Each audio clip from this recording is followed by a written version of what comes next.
पहलगाम हमले की जवाबी कार्रवाई के बाद पाकिस्तान ने भारत के कई शहरों को निशाना बनाने की नापाक कोशिश की, लेकिन उनके हथियार भारत की जमीन तक पहुंचने में नाकाम रहे। एयर डिफेंस सिस्टम ने इसे हवा में हवाई बना दिया। एयर डिफेंस सिस्टम की ताकत क्या है? क्या परमाणु मिसाइल को रोक सकता है एयर डिफेंस सिस्टम?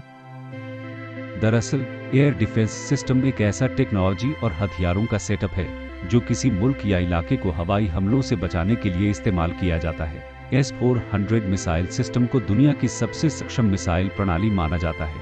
S-400 एक बार में एक साथ 72 मिसाइल छोड़ सकता है। इसकी सबसे खास बात यह है कि इस एयर डिफेंस सिस्टम को कहीं मूव करना बहुत आसान है, क्योंकि इसे 8x8 के ट्रक पर माउंट किया जा सकता है।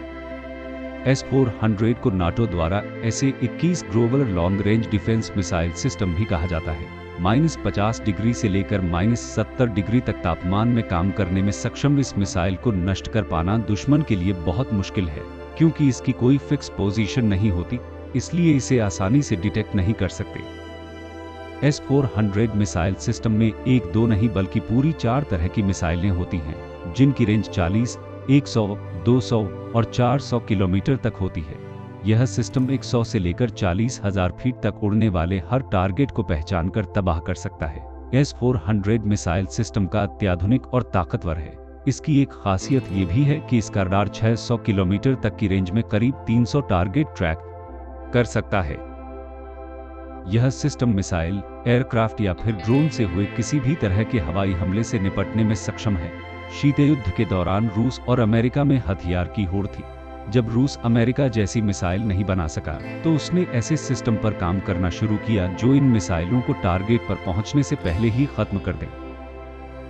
1967 में रूस ने S-200 प्रणाली विकसित की।